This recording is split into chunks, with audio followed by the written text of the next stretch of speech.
네, 여러분 반갑습니다. 고린도후서 세 번째 강의 시간입니다.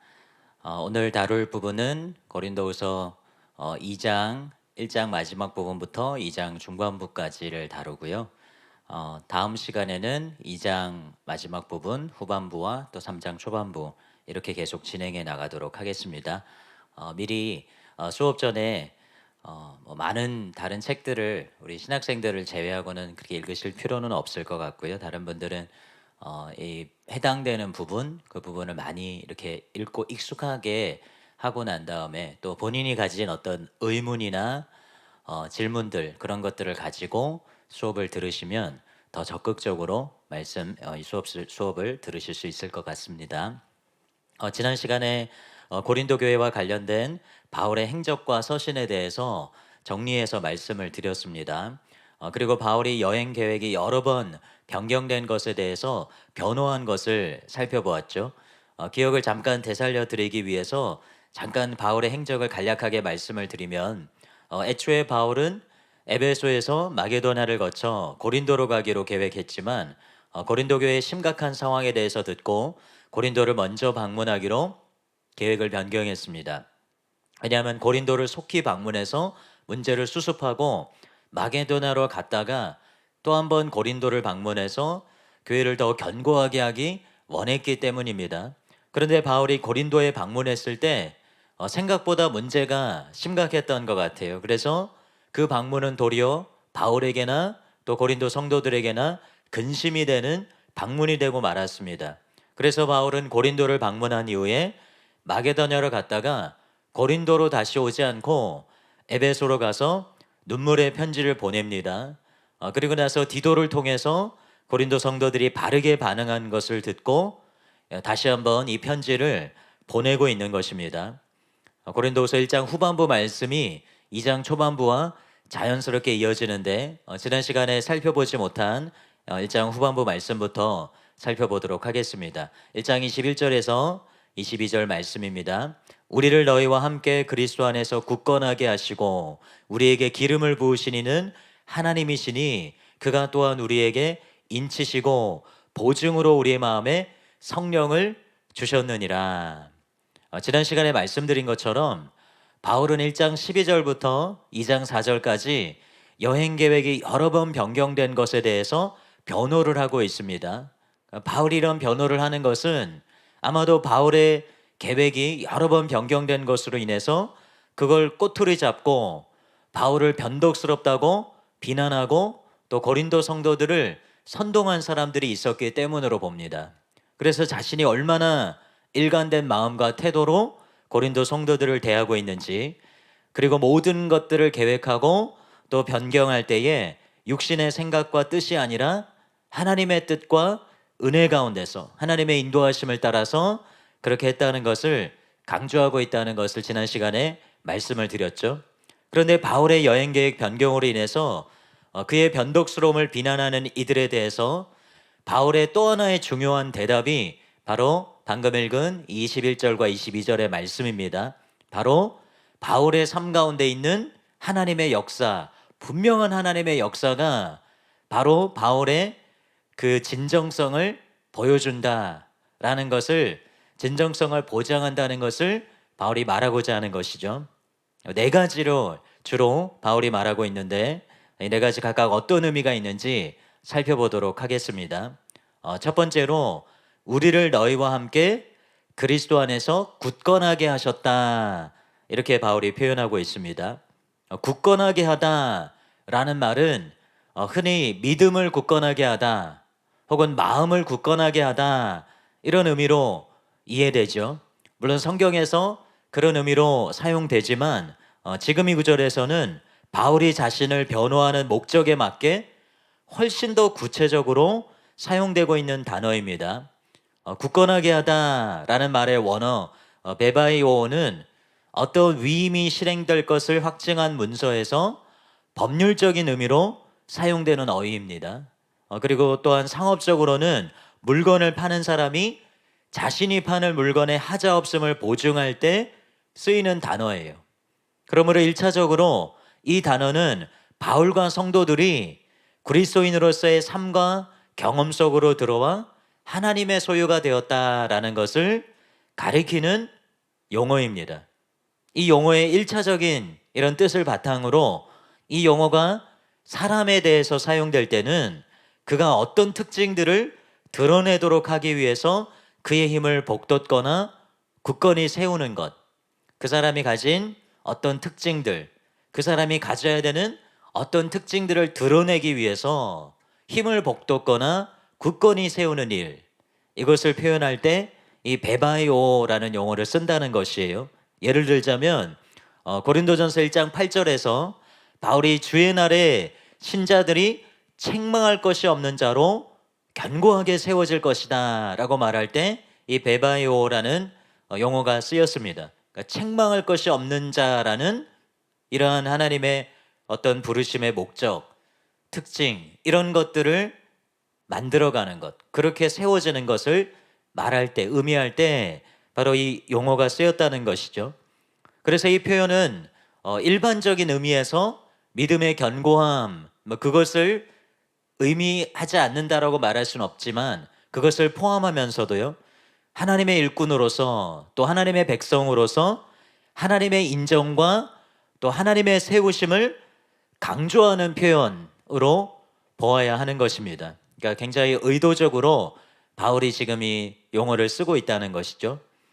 한편 바울이 여기서 단순히 우리를 이라고 말하지 않고 너희와 함께 라고 말하고 있는 것은 바울과 모든 신자들을 결합시키는 역할을 한다, 그렇게 찰사치는 해석합니다.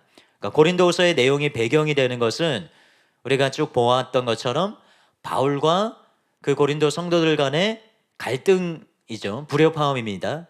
그런데 이런 표현들을 통해서 바울이 단순히 자신을 변호할 뿐만이 아니라 자신과 성도들이 같은 토대 위에서 연합되어 있다는 이 근본적인 사실을 그들에게 상기시키는 거예요. 지난 시간 마지막 부분에 우리가 살펴본 것처럼 고린도 성도들을 변화시키고 그들을 참 성도되게 한 진리라면, 그것이 바울을 통해 전해졌다면 바울이 하나님의 사람이라는 것이 분명하다는 것, 이것을 바울이 계속해서 말하고 있는데, 그 연장선상에서 이 표현, 단순히 우리를 그리스도 안에서 굳건하게 하셨다 이렇게 표현하지 않고 너희와 함께 라고 표현하는 이유가 여기에 있다는 것입니다. 두 번째는 바울이 하나님께서 우리에게 기름을 부으셨다 이렇게 표현하고 있습니다. 구약시대에는 여러분 잘 아시는 것처럼 왕과 선지자, 제사장이 직분의 세움을 입을 때 기름 부음을 받았습니다. 그래서 이 기름을 붓는다는 것은 신령한 영향력에 의해서 자격을 부여받는다, 그런 의미를 가지고 있죠. 그래서 이것은 바울과 그 동역자들을 사도와 사역자로 세우셔서 하나님의 사역을 감당케 하신 것을 말합니다. 김철원 교수님은 기름을 부으셨다는 것이 바울을 일종의 제사장으로 임명하셨다는 바울의 자의식을 보여준다고 설명을 합니다. 로마서 15장 16절에 그것이 잘 나타나 있죠. 이 은혜는 곧 나로 이방인을 위하여 그리스도 예수의 일꾼이 되어 하나님의 복음의 제사장 직분을 하게 하사 이방인을 제물로 드리는 것이 성령 안에서 거룩하게 되어 받으실 만하게 하려 하심이라, 이렇게 기록되어 있습니다. 여기 보니까 그리스도 예수의 일꾼이 되어 하나님의 복음의 제사장 직분을 하게 하사, 이렇게 지금 바울이 말하고 있어요. 물론 이 말씀은 바울이 신약 시대에도 구약과 같은 제사장 직분이 있다거나 필요하다고 여겼다는 것을 의미하는 것은 아니죠. 권영규 교수님이 이걸 뭐라고 표현하시냐면, 제사장이라는 자화상은 자신의 사도적 복음 사역을 설명하기 위한 일종의 그림 언어다, 그렇게 설명을 하시는데, 구약시대의 제사장의 역할과 기능적으로 유사한 일을 복음 증거자로서 바울이 행한다는 것을 의미하는 표현입니다. 그러니까 이방인을 제물로 드린다, 이게 실제가 아니죠. 실제로 이방인을 막 각을 떠서 제물로 하나님 앞에 태워드리는 게 아니잖아요. 이게 비유인 것처럼 구약의 제사장과 같이 거룩한 제물, 즉 바울에게 있어서는 이방인을 받으실 만한 존재로서 하나님께 드리는 자신의 소명을 이 제사장 직분, 그것에 비추어서 설명하고 있는 것입니다. 권양경 교수님이 이 구절에 대해서 잘 설명을 해주고 있습니다. 여기에 사용된 일꾼, 레이투르곤이라는 명사는 수종드는 사람을 의미하는 일반적인 단어이다. 로마서 내에서도 시정 공무원 등의 직책을 가리키는 말로 사용되고 있다. 그렇지만 70인역에서 이 단어는 보다 특별히 성전 내에서의 제사장 섬김과 관련하여 사용될 수도 있었다. 만약 그렇다면 이는 성전을 섬기는 일꾼과 대조되는 의미에서 성전 대신 예수 그리스도를 섬기는 일꾼이라는 의미로 이해될 수 있을 것이다. 여기서 바울이 이 일꾼을 두 번째 용법, 곧 성전의 제사일에 수종드는 사람이라는 제의적 의미로 사용하고 있다는 사실은 이어지는 구절에서 분명해진다. 예수 그리스도의 일꾼으로서 바울이 수행하는 섬김이 다름 아닌 하나님의 복음의 제사장 직무를 담당하는 것이기 때문이다. 제사장 직무를 하다. 히에루르게오라는 동사인데요. 이 동사는 신약에서 이곳에 단 한 번 사용되고 있는데 다른 문헌의 용례들을 보면 제사를 드리는 제사장적 기능을 가리킨다. 아마도 바울의 이런 용법은 율법의 제도를 따라 제사장 노릇을 하는 구약의 제사 제도를 염두에 두고서 거기에다 율법, 복음의 반제를 적용하여 만들어진 표현으로 보인다. 구약의 제사장들은 하나님의 율법을 따라 제사장 역할을 했다. 하지만 바울은 이제 율법이 아니라 진정한 하나님의 의를 가능케 하는 하나님의 복음을 따라 제사장 역할을 감당한다는 것이다. 바울은 성전 아닌 예수 그리스도를 섬기는 일꾼이며 율법 대신 하나님의 복음을 따라 임무를 수행하는 제사장이다. 아까 말씀드린 대로 제사장이라 했을 때 문자적 의미에서가 아니라 사도적 복음 사역을 설명하기 위해서 바울이 이것을 그림 언어로 그렇게 쓰고 있다는 것입니다. 김철원 교수님은 바울이 지금 이것을 자기에게 적용해서 이렇게 말하는 이유를 이렇게 설명하고 있어요. 하나님이 바울을 기름을 부어 사도로 그리고 제사장으로 세운 것은 그의 사도로서의 신분이 흔들릴 수 없는 것임을 보여준다. 거짓 사도들이 아무리 바울의 사도권을 부정하고 그를 비판하고 공격해도 하나님이 이미 바울에게 기름을 부어 그를 사도로 세우셨다는 사실은 변하지 않는다. 왜냐하면 그를 사도로 세운 것은 인간이 아니라 하나님이고 그리스도이기 때문이다. 그러므로 바울의 사도권은 흔들리지 않고 견고하다. 단순히 그냥 기름 부음을 받았다라는 그런 사실, 어떤 직책, 직임을 받았다, 그것을 강조하기 위해서가 아니라 기름을 부으신 분이 계시고 바로 그 기름을 부으신 하나님으로부터 인정을 받고 세움을 받았다라는 것을 강조하는 거죠.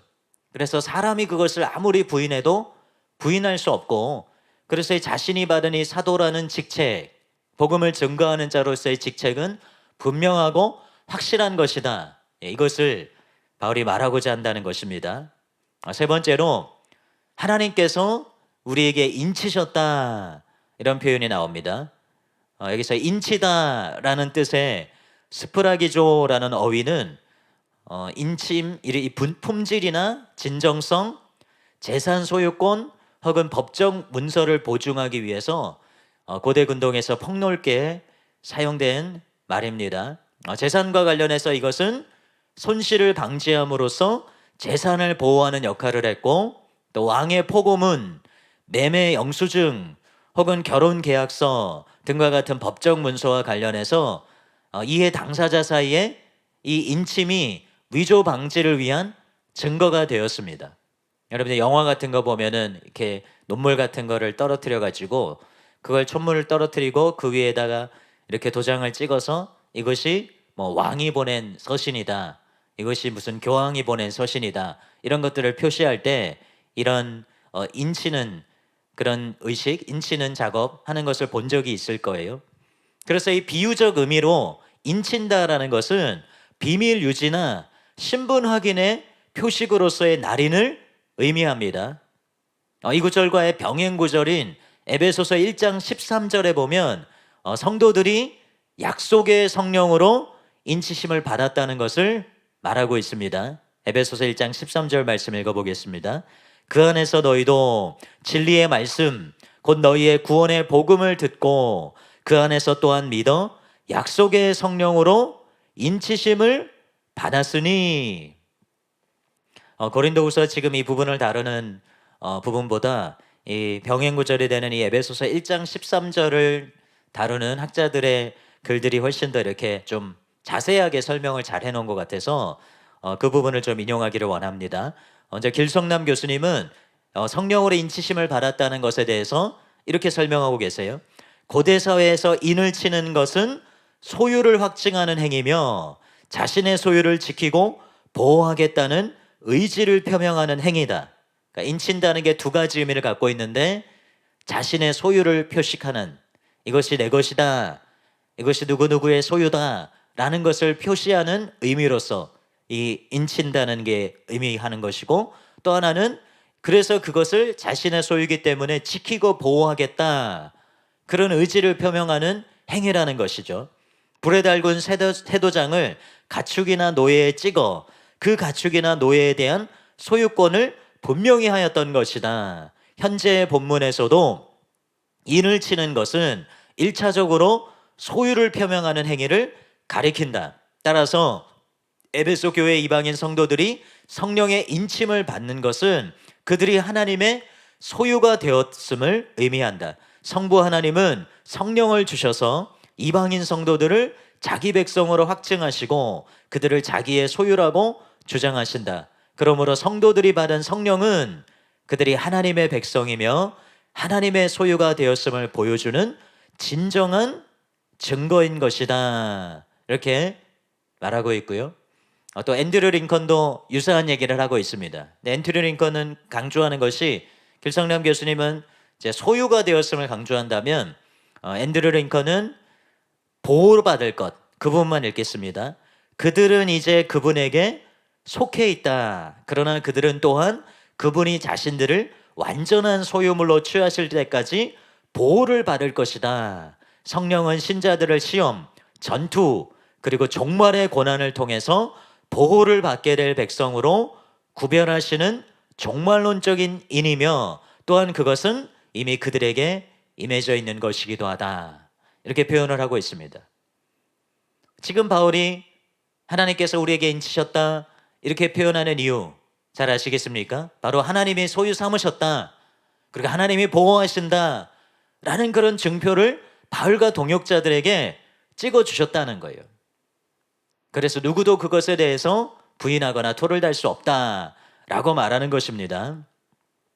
참고로 이 부분에 대해서 이동기 목사님께서 강의하실 때 여기서 성령의 인침이라는 것이 성령의 세례를 의미하는 것이 아니라 성령의 내주하심을 의미하는 것이다 라고 잘 설명을 해주셨습니다. 참고로 다시 한번 상기하시면 좋을 것 같고요. 세 번째였고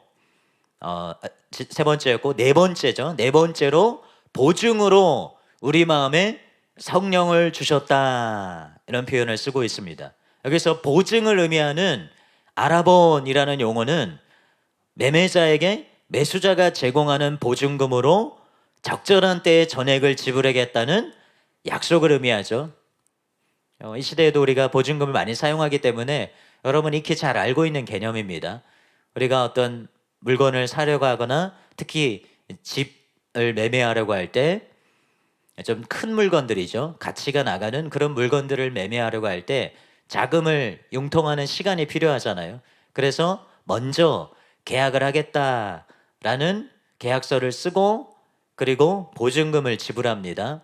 그리고 나중에 이제 잔금을 치름을 통해서 그 계약이 완성이 되죠.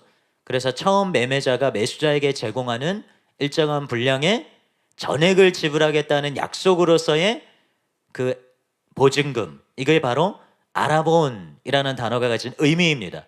이것은 성령을 의미하는 것이죠. 보증으로 성령을 주셨다.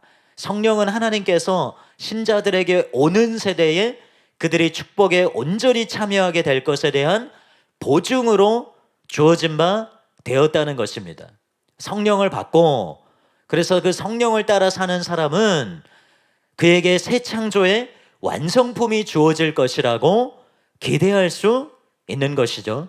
길성남 교수님은 그래서 성령은 미래에 받을 기업을 보증하면서 동시에 미래에 받을 기업을 미리 맛보게 하시는 분이다. 그래서 하나님은 성령을 주심으로써 우리가 미래의 기업을 받을 것을 확증하시고 또한 미래에 받을 기업의 일부를 미리 맛보게 하시는 것이다 라고 설명을 합니다.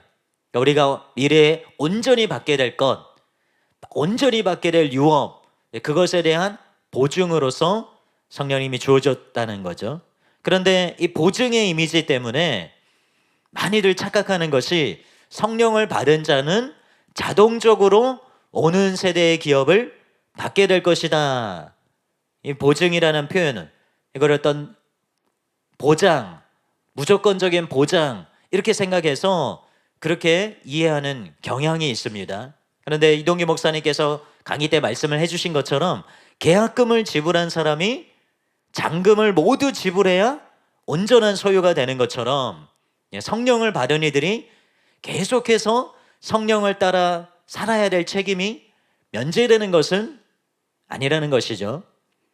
우리가 계약을 아무리 계약금을 지불했다고 할지라도 보증금을 지불했다 할지라도 잔금을 치르지 못하면 그 계약은 온전한 계약이 될 수가 없습니다. 그 물건은 자기의 소유가 될 수가 없는 것처럼 그것이 보증이라는 의미 때문에 또 미래의 것을 일부 맛보는다는 의미 때문에 완전히 그것이 무조건적으로 보장됐다 그렇게 이해하고 주장하는 것은 합당한 것이 아니라는 것이에요.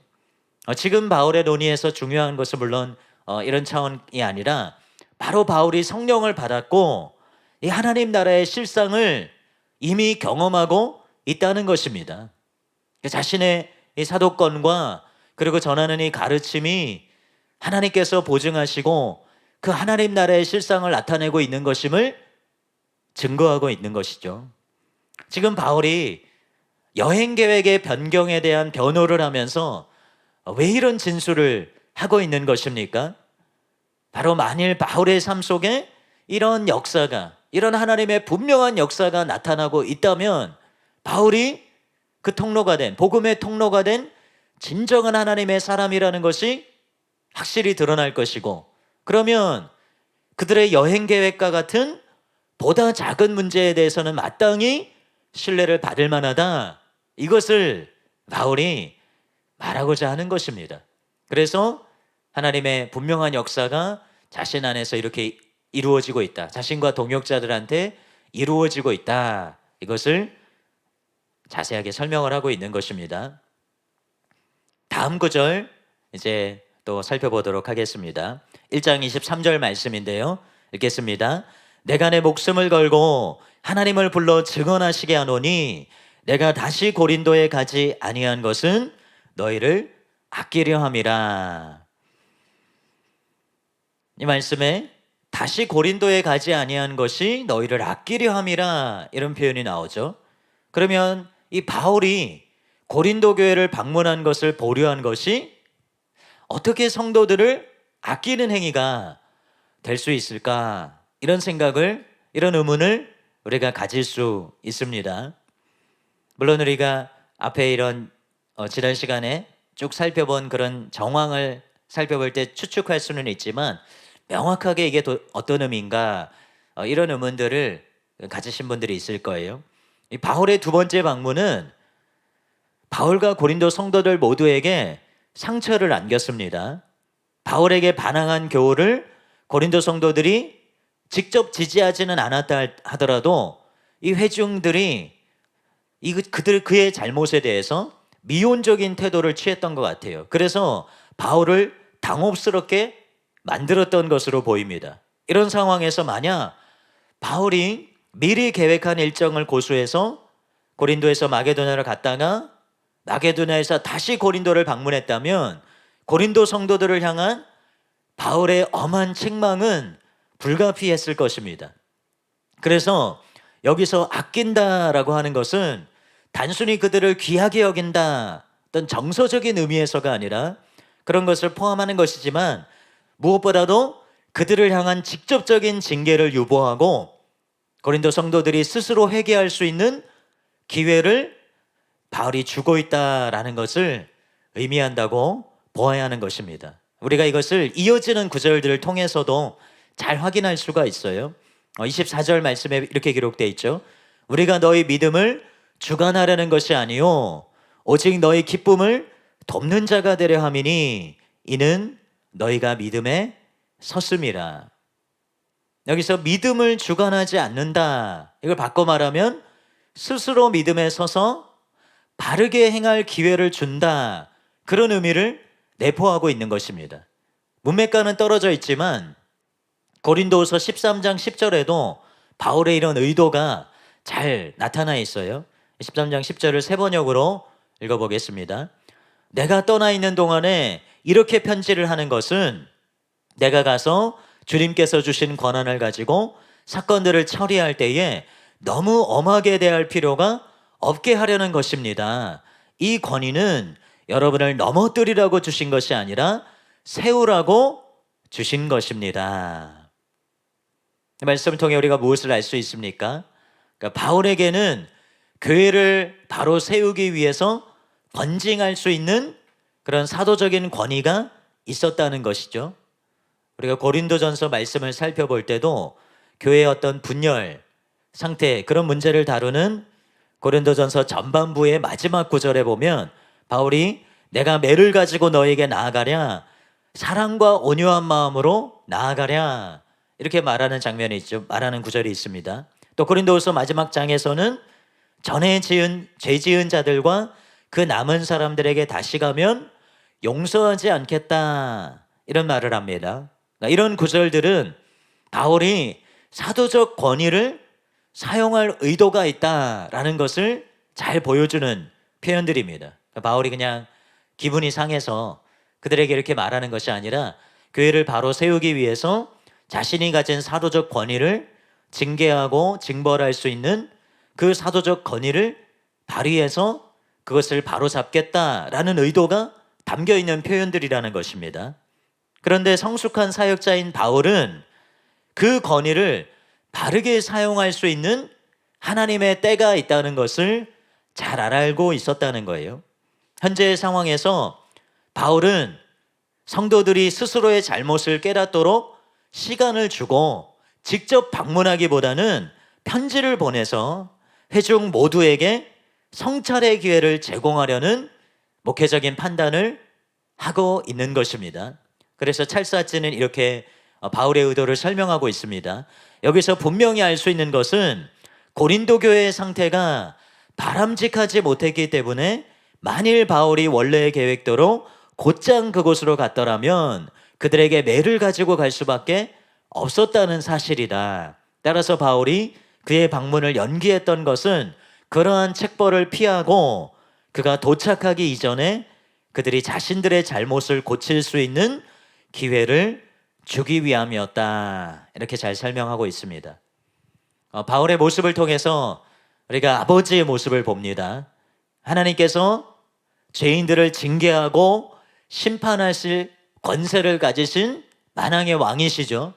그럼에도 불구하고 하나님은 그러한 권세를 무조건 사용하시는 것이 아니라 그냥 절대 주권자로서 그것을 행하시는 것이 아니라 자기 백성을 향해서 오래 참으시고 긍휼을 베푸시는 하나님이십니다. 물론 그 백성이 완고해서 돌이키지 않고 계속 악을 행한다면 심판은 피할 수가 없겠죠.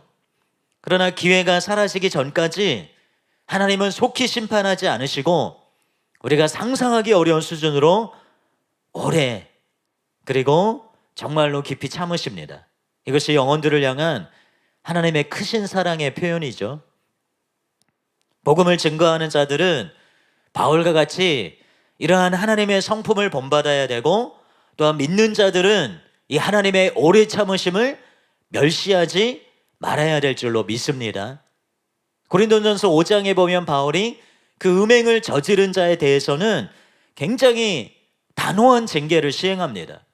그렇지만 이 대상과 상황에 따라서 항상 같은 방식으로 행한 것이 아니라 성령의 인도를 따라서 또 성도들을 향한 사랑의 마음으로 자신의 유익이 아니라 성도들을 위한 유익, 성도의 유익을 위한 바른 동기로 바울은 자신의 동기를, 자신의 이 권위를 사용했던 것입니다. 이것이 우리가 지금 이 구절들에서 발견할 수 있는 바울의 의도고 마음입니다. 이제 2장 말씀으로 넘어가도록 하겠습니다. 아까 말씀드린 대로 이 1장 후반부와 2장 말씀은 연결되어 있어요. 따로 떨어진 말씀이 아니라 계속해서 4절까지는 바울이 여행 계획을 변경한 것에 대해서 변호하는 내용들이 담겨져 있습니다. 2절에서 3절 말씀을 읽어보겠습니다. 내가 너희를 근심하게 한다면 내가 근심하게 한 자밖에 나를 기쁘게 할 자가 누구냐? 내가 이같이 쓴 것은 내가 갈 때에 마땅히 나를 기쁘게 할 자로부터 도리어 근심을 얻을까 염려함이요 또 너희 모두에 대한 나의 기쁨이 너희 모두의 기쁨인 줄 확신함이로라. 바울은 이 구절에서 고린도를 재방문하지 않은 이유를 아까 살펴본 23절과는 조금 다른 방향에서 설명하고 있습니다. 근데 이 구절은 문맥을 잘 이해하지 못하고 읽으면 무슨 말을 하는지 쉽게 이해하기가 어려운 구절입니다. 특히 이 개역 개정 성경의 번역이 이해하기가 어렵게 번역이 되어 있어요. 다시 한번 읽어보면 내가 너희를 근심하게 한다면 내가 근심하게 한 자밖에 나를 기쁘게 할 자가 누구냐? 여러분이 한번 다시 2장 2절 말씀을 읽어보십시오. 어떤 의미로 그 말씀이 다가옵니까? 내가 너희를 근심하게 한다면 내가 근심하게 한 자밖에 나를 기쁘게 할 자가 누구냐? 이 개역 개정 성경의 해석에 의하면 이런 의미를 읽힐 수가 있어요. 나로 인해서, 바울로 인해서 자신을 근심하게 하는 자밖에 나를 기쁘게 할 자가 누구냐? 이렇게 해석하기가 쉽습니다. 아마 이 구절 읽으면서 그렇게 받아들이신 분들이 많을 거예요. 다시 말해서 바울로 인해서, 나로 인해서 회개의 열매를 맺는 사람만큼 나를 기쁘게 하는 자가 없다. 그런 의미로 지금 이 개역개정의 번역은 해석이 되는 것입니다. 그런데 지금 이 해석은 지금 바울이 고린도를 재방문하지 않는 이유에 대해서 말하고 있는 문맥하고는 잘 부합이 되지 않는 번역입니다. 앞서 우리가 살펴본 것처럼 바울이 고린도를 다시 근심 중에 방문하지 않으려고 했던 것은 그들을 직접적으로 대면해서 징계하지 않고 그들 스스로가 바울이 보낸 편지를 통해서 잘못을 인식하고 회개하도록 하기 위해서였죠. 그래서 지금 이런 식의 해석은 바울이 고린도 교인들에게 근심으로 나아가기를 원하지 않았던 이유에 대해서 제대로 설명해 주지 못한다는 것입니다. 오히려 이런 종류의 근심은 더 좋은 결과를 낳게 된다고 생각이 되죠. 자기를 살피고 회개하고 돌이켜서 바르게 되는 거니까 이런 종류의 근심은 마땅히 그들이 더 받고 더 그런 근심을 바울 입장에선 더 끼쳐야 좋은 거 아닙니까?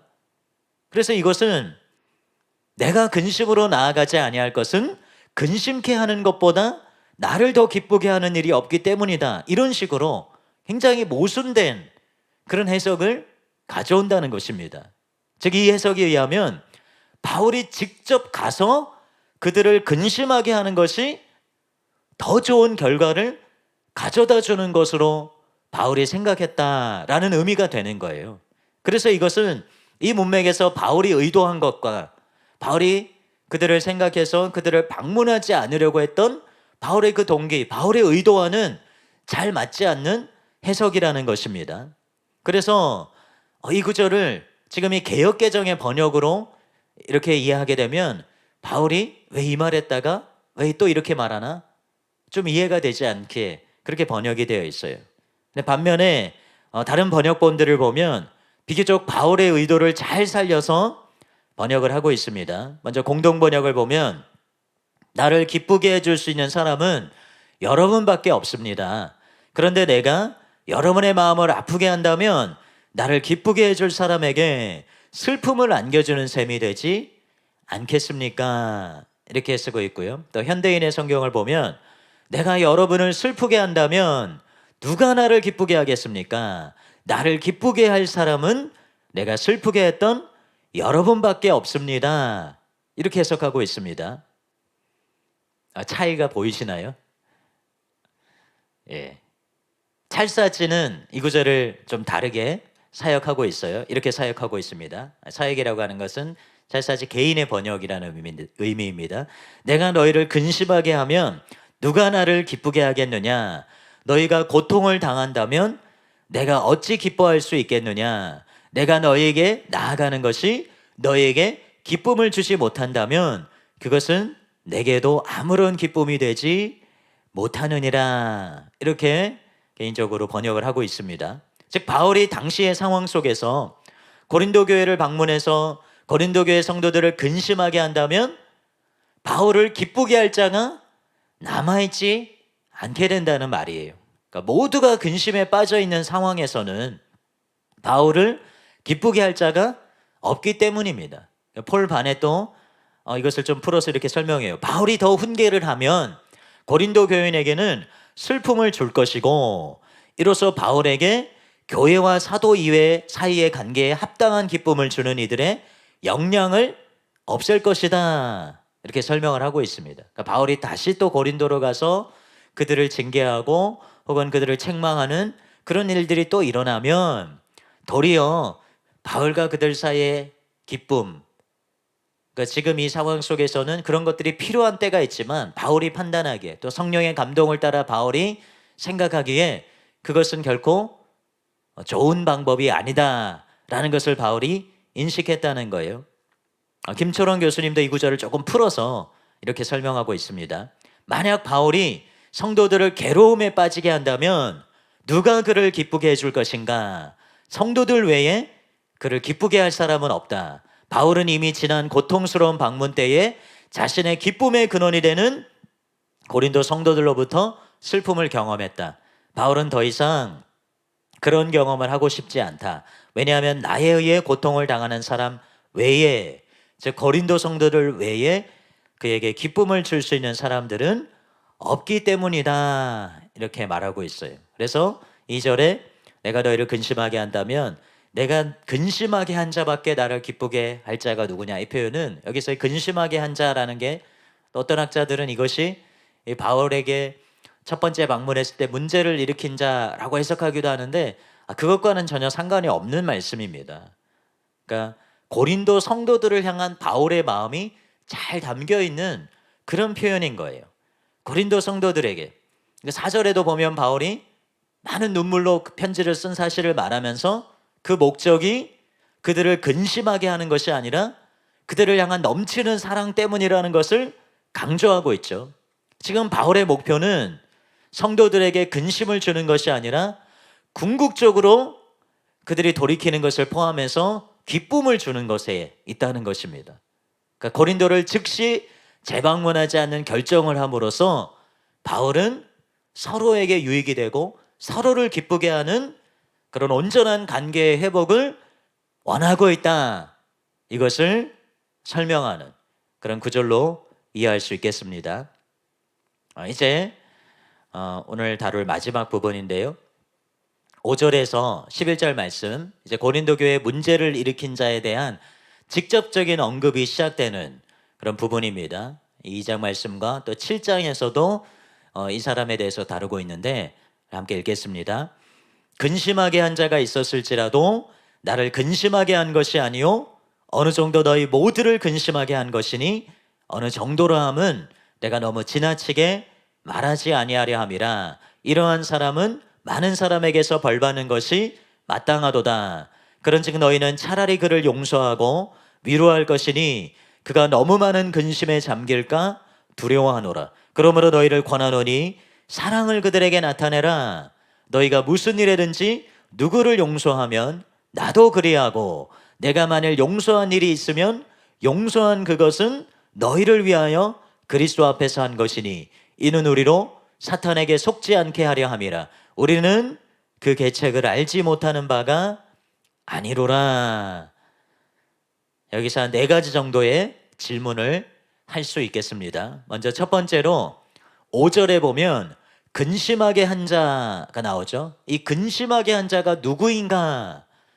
라는 질문을 할 수 있겠습니다. 이 사람이 누구인가에 대해서는 바울이 명시적으로 말하고 있지 않아요.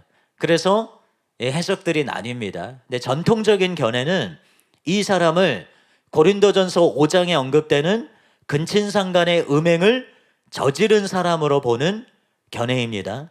고린도후서 12장 21절에도 보면 전에 죄를 지은 여러 사람의 그 행한 바 더러움과 음란함과 호색함을 회개하지 아니함 때문에 슬퍼할까 두려워하노라, 이렇게 기록이 되어 있기 때문에 음란과 연관된 성도가 이 고린도 후서를 쓸 때에도 여전히 문제가 되고 있음을 보여줍니다. 근데 이 같은 표현은 본문에 근심하게 한 자를 고린도전서 5장에 언급된 음행을 범한 자로 해석할 여지를 준다는 거죠. 또 이 고린도후서 쓰기 전에 근심 어린 편지 혹은 눈물의 편지가 없다고 주장하는 학자들이 있어요.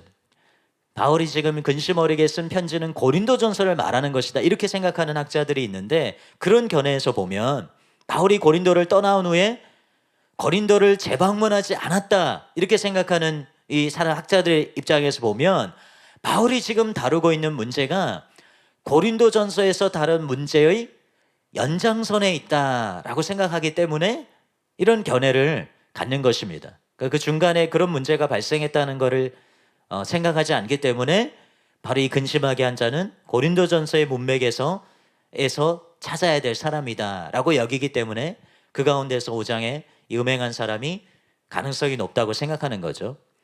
그런데 이 해석에는 몇 가지 문제가 있습니다. 가장 결정적인 것은 오늘 5절 말씀에 나를 근심하게 한 것이 아니요 어느 정도 너희 모두를 근심하게 한 것이니, 이런 표현이 있습니다. 그러니까 이 표현을 보면 이 사람이 행한 행동, 이 지금 문제가 되는 근심하게 한 자라는 사람, 이 근심하게 한 자가 행한 행동이 바울 개인과 관련된 것임을 시사하고 있다는 것이에요.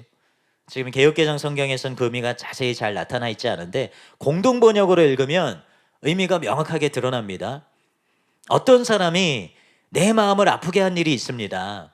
그러나 그 사람은 내 마음을 아프게 했다기보다는 사실은 여러분 모두의 마음을 어느 정도 아프게 한 것입니다. 이렇게 기록이 되어 있어요. 더욱이 10절에 보면 이것이 성도들뿐만이 아니라 바울 개인이 용서해 주어야 할 사안이라는 것을 밝히고 있습니다. 그러니까 음행 사건이 심각한 사건인 것은 맞지만 바울에게 개인적으로 잘못을 범한 사건은 아니죠. 바울이 개인적으로 그를 용서해 줘야 될 그런 문제는 아닙니다. 그리고 또 이 사람을 향한 바울의 태도는 오늘 이 말씀도 그렇고 또 이어지는 9절 또 7장 말씀 다 살펴보면 고린도전서 5장에 나오는 사람을 대한 단호한 조치와는 다른, 좀 잘 조화되지 않는 그런 모습을 보이기 때문에 그 사람과 지금 이 근심하게 한 자가 같은 사람이다 라고 보기에는 어려움이 있다는 것입니다. 그래서 최근에 대부분의 학자들은 여기서 이 근심하게 한 자를 바울이 두 번째로 고린도를 방문했을 때 바울을 대적한 사람, 바울을 반대한 사람으로 생각합니다. 그러면 바울은 왜 여기서 근심하게 한 일이 자신을 근심하게 한 것이 아니라 고린도 성도들만을 근심하게 한 것처럼 표현하고 있는 것입니까? 우리가 아까 읽은 것처럼 나를 근심하게 한 것이 아니요 어느 정도 너희 모두를 근심하게 하는 것이니, 이 표현이 좀 잘 이런 상황과 맞지 않는 것처럼 보인다는 것이에요. 그런데 스캇 하프만이 이것에 대해서 잘 설명을 하고 있습니다. 바울이 누구보다도 이 일로 인해 가장 고난을 받은 자였을지라도 그는 고린도인들이 그의 사도적 권위에 대항했던 이런 불순종에서 주로 상처를 입은 자였다고 생각한다. 그러므로 그들은 화해하는 일을 주도해야 한다. 다시 말해서 바울을 거부하는 일에 범죄자의 인도를 따른 것은 사실상 그들 자신을 상처 주는 것이었다. 이제 그들이 회개하는 죄인을 받아들일 때 그들이 그리스도가 보시기에, 즉 그리스도의 심판과 그의 인정을 위해서 행하고 있음을 바울은 인식할 것이다. 그리스도처럼 바울의 관심은 자신의 평판에 있지 않고 고린도인들의 선에 있다. 바울의 용서는 그 자신을 위한 것이 아니라 그들을 위한 것으로 확대된다. 이렇게 해석하고 있습니다.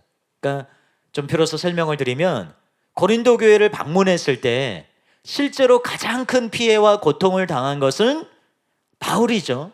그 반대자로 인해서 가장 큰 고통을 받은 건 바울임에도 불구하고 바울은 교회를 먼저 생각하고 성도들을 먼저 생각하고 심지어는 그 죄를 저지른 사람, 바울을 반대한 사람까지도 깊이 생각하고 있었다는 것입니다.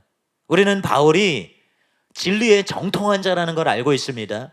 거짓과 철저하게 싸운 사도요, 신학자라는 것을 알고 있어요. 그러나 또 이 단락을 통해서 바울이 얼마나 선한 목자인가 이것을 깨닫게 됩니다. 그러니까 그의 관심이 자기가 고통을 당하는 상황 속에서도 자신을 생각한 것이 아니라 교회를, 또 심지어는 자신에게 잘못을 행한 사람들에게까지 바로 그들을 향한 사랑과 긍휼의 마음을 품고 있었다는 것입니다. 바울의 어떤 목회자적인 성품을 잘 보여주는 그런 표현이라고 할 수 있겠습니다. 두 번째 질문입니다. 그러면 이 구절에서 사랑을 나타내라 라는 권면은 구체적으로 무엇을 의미하는가? 이런 질문을 할 수 있습니다. 아마 이 부분을 읽으실 때 특별히 그것에 의미를 부여하지 않고 넘어가신 분들이 많을 거예요. 그냥 사랑을 나타내라는 거구나, 사랑하라는 거구나, 그렇게 생각하셨을 수 있는데 좀 의미를 살펴보면 좀 구체적인 의미가 담겨 있는 표현입니다. 고린도서 7장에 의하면 이 사람이 징계를 통해서 회개했기 때문에 바울은 교회가 그를 용서하고 또 위로할 것을 권면합니다. 6절의 개역개정 번역은 좀 개역 한글 번역에서 퇴보한 번역이라고 할 수 있어요. 왜냐하면 지금 이 개역개정의 번역은 6절 말씀이 이 근심한 자에 대한 처벌이 아직 이루어지지 않은 것처럼 보이도록 해석이 되었기 때문이에요. 근데 대부분의 번역은 시제를 잘 반영해서 제대로 번역하고 있습니다. 개역 한글에 보면 이러한 사람이 많은 사람에게서 벌 받은 것이 조카도다. 또 공동번역에 보면 그 사람은 이미 여러분 대다수의 사람에게서 상당한 벌을 받았으니, 새 번역은 여러분 대다수는 그러한 사람에게 이미 충분한 벌을 내렸습니다. 또 현대인의 성경에서 많은 사람들이 이미 가한 그 벌로도 그에게는 충분합니다. 번역이 점점 이렇게 좋아져야 되는데 도리어 퇴보하는 그런 번역들이 있어서 여러분들이 이제 성경을 읽을 때는 한 번역본만 보고 해석하거나 이해하려고 하지 마시고 여러 번역본들을 함께 참고하시면 이해되기 어려운 부분들, 혹은 이해하고 있지만 모호한 부분들, 그냥 안다고 생각했던 부분들을 다시 한번 살펴볼 수 있는 그런 장점이 있어요.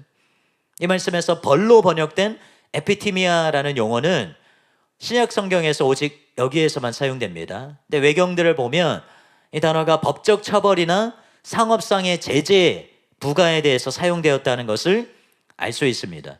그래서 이것은 고린도 교회 회중이 지금 이 근심하게 한 자에 대해서 공식적이고 사법적인 방식으로 대응했다는 것을 알 수 있습니다. 그러니까 공적으로 벌을 가했다는 것이죠. 공적인 교회적인 징계를 가했다는 것이죠. 즉 바울은 지금 이 표현을 통해서 이미 공적으로 처벌을 받았기 때문에 더 이상 그에게 혹독하게 대하기를 원하지 않는다라는 의미가 사랑을 나타내라 라는 이 말에 담겨 있다는 거예요. 이걸 더 명확하게 알 수 있는 것이 7절과 8절을 통해 더 분명하게 드러납니다. 7절에 용서하다 라는 의미로 쓰여진 용어는 용서하다로 흔하게 사용되는 동사 아피엠이 대신에 카리조마이가 쓰이고 있습니다. 우리가 이제 한글 성경으로 읽으면은 그 의미를 이렇게 깊이 볼 수 없는 것들이 이제 원어를 통해서 드러나는 것이 있는데, 여기서 이 카리조마이라는 단어는 은혜를 뜻하는 명사 카리스, 이게 동사예요. 그래서 이것을 풀어서 해석하면 값없이 은혜로 무엇인가를 주다, 혹은 빚을 면제해 주다, 이런 의미를 갖고 있습니다. 그래서 용서하다, 여기서 지금 바울이 그들을 용서하다라는 말이 단순히 감정적인 것을 의미하는 것이 아니라 이 불의를 행한 사람의 그 잘못을 면제해주고 법적으로나 공적으로나 면제해주고 그를 다시 받아주는 것, 그것을 의미한다. 그것을 암시한다는 것을 우리가 알 수가 있죠. 그리고 8절에서도 이제 직접적으로 사랑을 그에게 나타내라라고 할 때 우리 한글 번역에는 그 표현이 정확하게 드러나 있지 않은데 여기서 쓰인 키로오라는 단어가 키로스, 번이라는 용어에서 파생된 말입니다. 그래서 이 키로오라는 단어는 무엇을 실행하기 위해서 행동하다 혹은 행동을 통해 무언가의 효력을 공적으로 드러내다 그런 뜻을 갖고 있습니다. 개역 개정에 보면 그들에게 이렇게 나와 있는데 이거는 완벽한 오역입니다. 왜냐하면 3인칭 남성 대명사 아우톤이 쓰였기 때문에 그에게 이렇게 번역이 돼야 돼요. 다른 대부분의 번역본들은 단수로 다 번역을 하고 있는데 개역 개정만 잘못 번역하고 있습니다. 그래서 이제 좀 더 단어의 의미를 살려서 번역하면 그를 향한 사랑을 공식적으로 나타내라라는 의미예요. 사랑을 그에게 나타내라. 감정적으로 그렇게 행해라. 아까 그런 의미가 아니라 그를 향한 사랑을 공식적으로 드러내라, 나타내라 라는 의미입니다. 그래서 여기서 바울이 말하고자 하는 것은 단순히 정서적으로 사랑하라 그런 의미가 아니라 공식적으로 징계를 행한 것처럼 이 해벌의 공식적인 법적인 조치를 취하라 그런 의미를 담고 있는 것입니다. 교회 안에서 우리가 징계를 할 때 보통 누군가를 징계했으면 이런 이유로 징계를 합니다라고 공식적으로 물론 밝히지 않는 경우도 있지만 대부분의 경우는 그것을 밝혀서 성도들이 그것을 알게 하고 또 주의하게 하고 또 자기 자신을 돌아보게 하고 그렇게 하죠. 그런데 그렇게 했으면 그 문제를 범한 사람이 돌이켰을 때 충분한 수기의 시간을 가지고 회개하게 됐을 때는 또한 공식적으로 그 사람을 향해서 모든 징계들이 풀어졌고 또 해결됐다는 것을 지금 이 고린도 교회 상황 속에서 바울이 밝히고 그 문제에 대해서 이제 그 사람을 공동체가 온전히 품을 수 있도록 조치를 취하라 라는 의미가 지금 이 표현에 담겨 있다는 것이 우리는 이 구절을 통해서 다시 한번 교회 치리의 궁극적인 목적이 죽이는 것이 아니라 살리는 것임을 잘 알 수가 있습니다. 바울은 고린도전서 5장에서 음행하는 자에 대한 치리에 대해서 말하면서도 그 궁극적인 목적은 그의 영혼을 구원하는 데 있음을 말하고 있죠.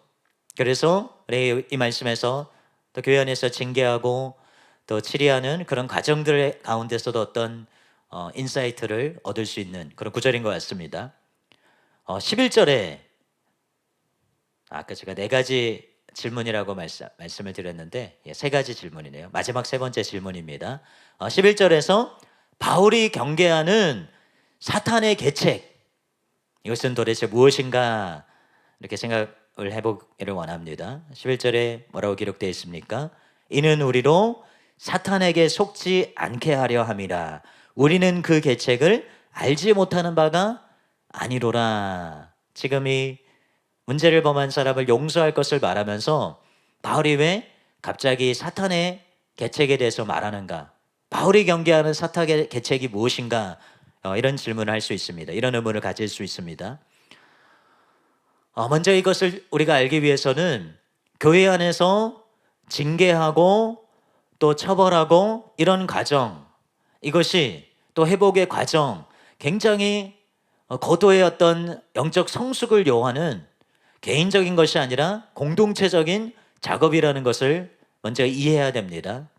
왜냐하면 이 모든 과정 속에서 사탄이 역사할 수 있기 때문이에요. 이 모든 과정 속에서 처음 징계를 행하는 것, 또 처벌을 행하는 그 수위, 그리고 그를 용서하는 것, 그리고 공동체에서 그를 다시 받아들이는 것, 이 모든 과정들이 그 모든 과정 가운데 사탄이 역사할 수 있다는 것입니다. 왜냐하면 이 문제를 해결해 가는 과정 속에서 공정하지 못한 징계로 인해서 교회가 분열될 수 있기 때문이고요. 또 말씀을 정확하게 적용하지 않는 것을 통해서 기강이 해이하게 될 수도 있습니다. 그리고 회복의 목적을 두지 않고 권징에만 목적을 두고 끊어내려고 하는 태도 등으로 인해서 그 개인이 교회가 흔들릴 수 있는 위험이 있다는 것입니다. 이 각각의 가정 속에서 사탄이 얼마든지 개입하고 역사할 수 있다는 거예요. 그래서 큰 틀에서 보면 지금 바울이 경계하고 있는 것, 그것은 바로 이 징계와 회복의 과정 속에서 그것을 제대로 시행하지 않을 때, 지혜롭게 행하지 않을 때 사탄이 그 가운데 개입하고 역사할 수 있다라는 것을 말한다고 볼 수 있고요. 그래서 우리가 이것을 인식하면서 경계하며 주의 깊게 이 징계의 과정 또 회복의 과정을 실행해야 되는 것입니다. 그런데 조금 더 구체적으로 지금 이 구절에서 실제로 바울이 경계했던 것이 무엇이냐, 바울이 그 사단의 틈탐을 경계했던 것이 무엇이냐라고 했을 때 많은 학자들은 여기서 이용하다라는 단어, 헬라어로는 플레오넥테오라는 단어인데 이 단어에서 의미를 도출합니다. 여기서 속지 않게라고 표현을 한 단어인데요, 이것이 조금 굉장히 구체적인 그런 의미를 갖습니다. 고린도후서 안에서 이 단어가 가진 용례들을 좀 살펴보면 쉽게 이해할 수가 있습니다. 먼저 고린도후서 7장 2절에 보면 이렇게 기록되어 있어요. 마음으로 우리를 영접하라. 우리는 아무에게도 불의를 행하지 않고 아무에게도 해롭게 하지 않고 아무에게서도 속여 빼앗은 일이 없노라. 이제 여기서 속여 빼앗은 일이 없노라 할 때 속여 빼앗다라는 말 단어가 플레오넥테오라는 단어입니다. 또 고린도서 12장 17절에서도 내가 너에게 보낸 자 중에 누구로 너희의 이득을 취하더냐, 여기서 이득을 취하더냐, 이 말이 이득을 취하다는 말로 쓰인 해석된 단어가 플레오넥테오라는 단어입니다. 우리가 이런 용례들을 볼 때 이 플레오넥테오라는 말은 어떤 의미를 갖고 있는 거예요? 사람들에게 속한 어떤 것을 속여서 이익을 취하는 것, 다른 이에게 있는 어떤 것을 속여 이익을 취하는 것, 빼앗거나 그것을 통해서 자신의 유익을 취하는 것, 이런 의미를 갖고 있는 것입니다. 그래서 이 구절에서 바울이 염두에 두고 있는 것이 무엇이냐, 바로 사탄이 이 상황을 이용해서 이 징계를 받은 사람을 속여 취할 가능성을 말할 그런 가능성이 가장 높아 보인다는 것이죠. 그래서 바울은 이 고린도 교인들에게 근심하게 한 자에 대한 그들의 사랑을 공식적인 과정을 통해서 확증하라, 그렇게 촉구하고 있는 것입니다. 찰스아첸이 이렇게 설명하고 있어요. 범죄자를 너무 심하게 벌함으로써 낙심하고 파멸에 빠져들도록 해서는 안 된다는 것이다. 지나치게 가혹한 일이나 지나치게 관대한 일은 모두 피해야만 한다. 여기서 바울이 보여준 태도는 하나님의 모습을 반영한다. 하나님의 말씀은 죄를 뉘우치지 않는 죄인들에 대해서는 가혹한 질책으로 가득 차 있지만 죄를 뉘우치는 자에게는 무한한 자비와 사랑을 약속해 주고 있다. 그분은 결코 상한 갈대를 꺾지 아니하시며 꺼져가는 심지를 끄지 아니하신다.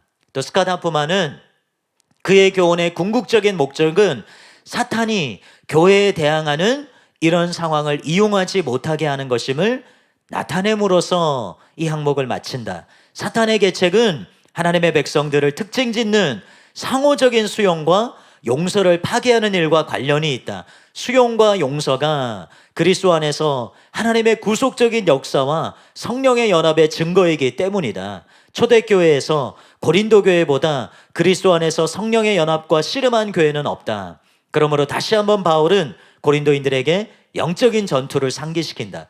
이 영적인 전투는 불만을 품고 필요한 것 이상으로 과도하게 확장시킴으로써 그들의 벌을 복수의 행위로 바꾸려는 유혹과 싸우는 것이다. 고린도인들의 대다수는 바울에게 근심을 야기하고 교회를 해롭게 했던 자들에게 의로운 분노를 보여줌으로써 바울에 대한 새로운 충성을 보여주었다. 이제는 그들의 회개가 정말로 적법한가 하는 궁극적인 시험을 통과할 때다. 그들 자신의 구원의 타당성이 다른 이들을 용서하는 요청에 달려있다. 회개하고 하나님으로부터 자비를 경험했던 사람들은 똑같이 행했던 사람들에게 동일한 자비를 확대시켜야 한다. 이렇게 설명을 하고 있습니다. 교회의 정당한 징계 그리고 치리 절차 가운데서도 사단은 역사할 수 있습니다. 이것은 피할 수 있는 길은 합당한 징계와 함께 징계를 받는 이가 정말로 진실로 하나님께로 돌이키기를 원하고 중보하며 긍휼히 여기는 것이고, 또 그가 진실로 돌이켰을 때 우리를 죄인 되었을 때 사랑하셨던 그 사랑과 동일한 사랑으로 그 사람을 품어주는 것인 줄로 믿습니다. 이제 수업을 맺겠습니다. 말씀을 맺겠습니다. 바울은 교회 안에서 범죄한 자에게 적절한 징계가 처해져야 함도 인정하고, 또 그러한 징계를 통해서 회개한 자를 다시 받아들이고 회복시키며 품는 것도 강조하고 있습니다. 근데 오늘날 교회 안에서는 이 두 가지가 다 이루어지지 않는 것 같아요. 제대로 이루어지지 않는 것으로 인해서 참 안타까운 마음을 갖습니다. 정말 권징이 필요한, 징계가 필요한 사안인데도 불구하고 제대로 징계하지 않음을 통해서 교회의 거룩성이 훼손되는 일이 비일비재하죠. 그리고 반대로 잘못을 범한 성도들을 적절하게 징벌하고 훈육한 이후에 다시금 그들을 교회 공동체 안에 받아들이고 섬길 수 있는 기회를 주는 것도 참으로 드문 것 같습니다. 도리어 그런 자들은 지탄을 받고 낙인이 찍혀서 교회를 떠날 수밖에 없는 그런 일들이 너무나 많은 것이에요. 그래서 지금 우리가 살펴본 구절들에서 바울이 행한 공의로운 징계와 낙인을 찍지 않는 용서와 긍휼의 실천은 이 시대의 교회들이, 이 시대의 성도들이, 또 목회자들이 반드시 배우고 행해야 할 것인 줄로 믿습니다. 이사야 42장 말씀에 보면 하나님의 종의 사역에 중요한 특징이 나오죠. 그것은 바로 상한 갈대를 꺾지 아니하며 꺼져가는 등불을 끄지 않는 것입니다. 근데 얼마나 많은 이들이 상한 갈대를 완전히 꺾어버리고 또 꺼져가는 등불을 물을 부어 꺼뜨리는지를 모릅니다.